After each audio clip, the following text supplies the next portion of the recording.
Alright, Abishia, ma mema wakwa abamra Odi Asempa TV. Musonfo Odi Asempa nie. Ye na ye nim se ena ye to abano na eye the incoming president Nana Kwame Bediako ako casting vote kama na owie ya no ena ode ensembi ede to enfamam afa isi ekwan a omode no efa so na ose ono de onkasa na ye to abani hia ena afi oni isi ebekọ no mungabum abushia sene be ya mencha wo mepese ye bekọ akohwe ekwan a the incoming president Nana Kwame de wudim no sene osi ebaaye ene sene osi ekọ casting vote ye wi a ensem a ewo akire no me de bebro meso sa ha Odi Asempa TV o first time we share channel aba subscribe no one like it no one share invite afro no meka busuaku no sene be the video for tuma on sabeka bi no ahwe afi free say also obeche wadwen e wo comment section no ase wonom yenko hwe Nana Kwame Bediako emra.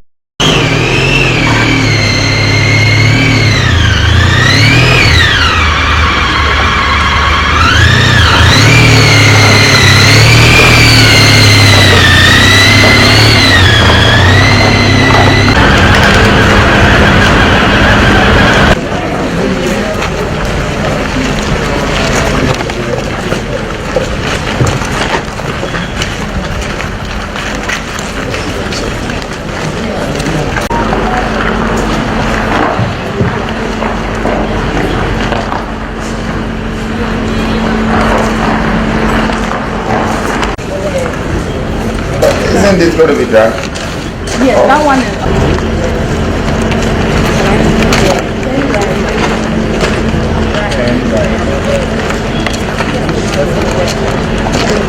Parliamentary. I think the voting is very calm and very peaceful. However, I'm very disappointed for not giving 40,000 polling agents their accreditation when we were supposed to just write a common letter and it's supposed to be released. I know this was done for NDC and it was done for MPP. Well, the two parties were successful with the EC, but New Force hasn't been. For some reason, I believe that the same God that always keeps us in peace within our governance will see us through this moment. I just want to say to most of the polling agents that ended up without accreditation that we're sorry. It's not that we didn't want them to be the polling agents, but it's just that they didn't release the accreditations for them, and they personally gave it to them and made them fill a different form. I think that Ghana needs some sort of transparency in our democratic constitutions. If this falls apart, I think that we will take it further to the International Court of Justice. But we just hope that this voting goes well, because at this very point 80% of our polling agents are not going to be in the room to actually rectify our pink sheet. They thought that we would not get the 40,000 people, but if we come this far, what makes them think that we were not going to give them those names, and why did they disappoint us? I am still not happy, and from the past 3 days I've released two different press conferences. I hope that Ghana is hearing us. As we speak, there's so many people who couldn't get food, but they still went to represent us as polling agents. We didn't know them. They are our polling agents, but they didn't give us the chance to even accredit them or give them the accreditation so we could go through the process as they make it look like. I really have realized that the duopoly is overprotected, it's overhailed, and everything evolves around them. This election should show Ghana that shouldn't be the case. Everything should evolve around Ghana and the citizens of this country. It should not evolve around parties. So I'm using this moment to remind the likes of EC, the Parliament, and some of these governmental institutions that let's stop making this whole thing about parties, and let's start making our national governance about our country and our nation. Thank you. What has been the EC's response, explanations to not giving your agents these accreditations? Nobody has responded. and nobody has apologized. And this, you don't need to apologize. This is a complete sabotage. You know that, and you should rather find a way to prepare yourself for whatever court cases that might be coming. If it doesn't go well, and I want to plead them that these things can cause problems in the country.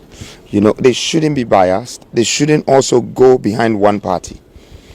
I know that they've taken me out because out of the 13 people, I'm probably the only one standing out. The rest are just sub politicians for the same duopoly. We know this, okay? But I'm the only one standing out. You thought that I won't make it to the ballot. Thank God I am there. And in the past 40 years, you haven't had a youthful face coming on the ballot, which means we have been secluded from our own political governance and principles. Today, there is a new face, there is a new beginning. The youth have risen up in this country, and it's not because they just want to be part of the presidency, it's because they want to change in this country. And I'm pleading with the nation, the country, and all the governmental institutions to give us the chance to be a part of our own destiny. That's all we're asking for. Talking about the courts, is that an indication that you are going to take a legal process or action against? It's probably too early to be discussing that, but it's just important that I make it very clear to the nation that we have been sabotaged, and that was not supposed to happen. Now, if that causes us a lot to lose, then one might have to pursue the case for their own rights. And democracy is practiced based on human rights. So if my rights is taken away from me, then I have the right to make sure that that is acclaimed back for us. That's it. So you just heard the leader of Abusia ena yete efri na Kwame Bediako ano no. In fact, ono na from there abatro no hu ne se akotrotro na so abatro ne de enkotrotro sa.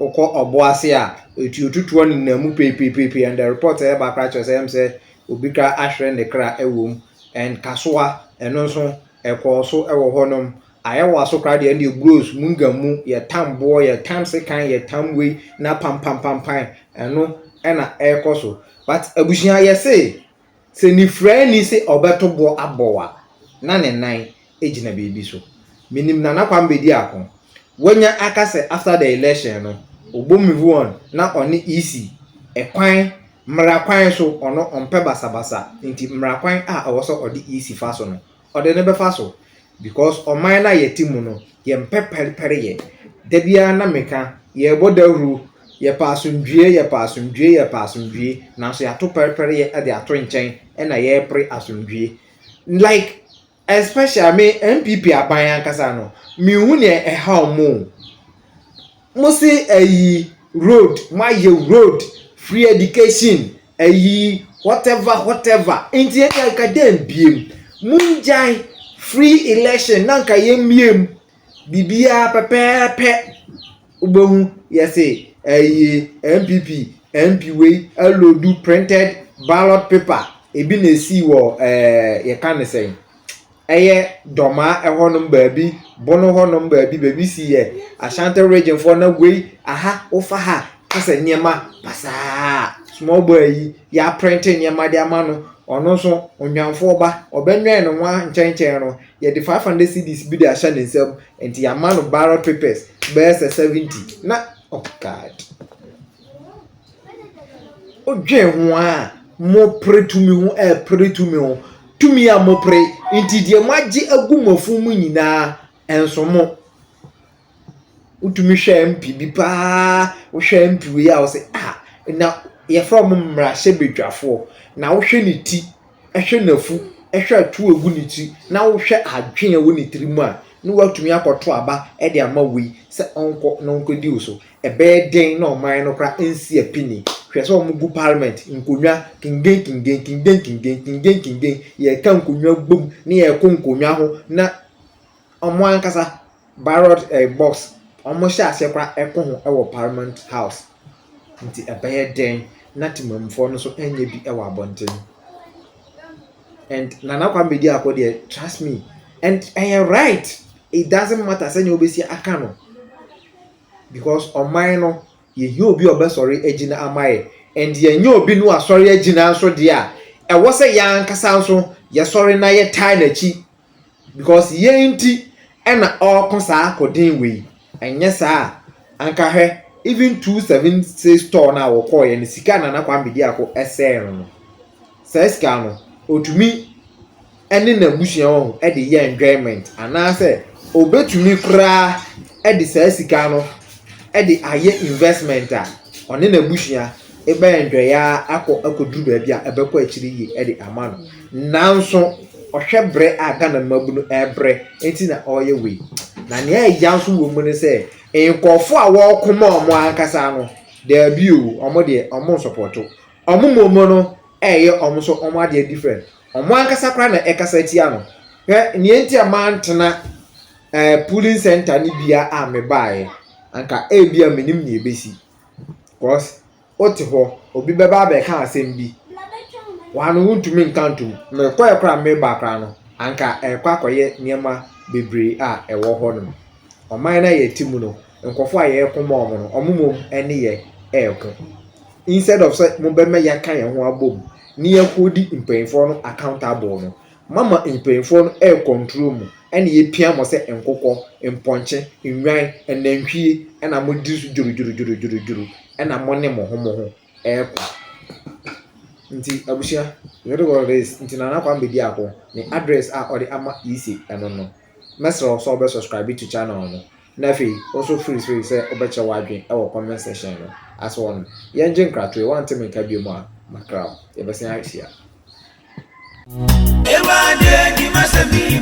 ano kwamo mianka na awodi nipa pina ekwa tete mu pao amani pampempema wale agu odia sampa spiritual and herbal center awo wo mo yade se wo mbe mu wanya basisi a yade bi tse stroke gonorrhea anabama wale mre e wampamu low sperm count wo mo wano adro tatahwe ene je sam ne se sabane sunsumu nsama wo mo telete se ye sunsumu aware anasa yare bi ne yade amawo pampabone anabo ana wanya abai amane court case wo betu charge osisi a enam omadwuma panti ni pampempem ene be fo bukofie ekoye sunsumu nyuma edemom samosini ene enzimani akabom dia sunsumu niama asie betu obi age wukunu anasa woyere awaresem adwuma sam akwantuom nsam ni nyina aya sumasem fabadan odia sampa spiritual and herbal center obehu yan New Koforidia ejoso ne konongo infinfin aye Ashanti region ehon ma number a didi juma no 054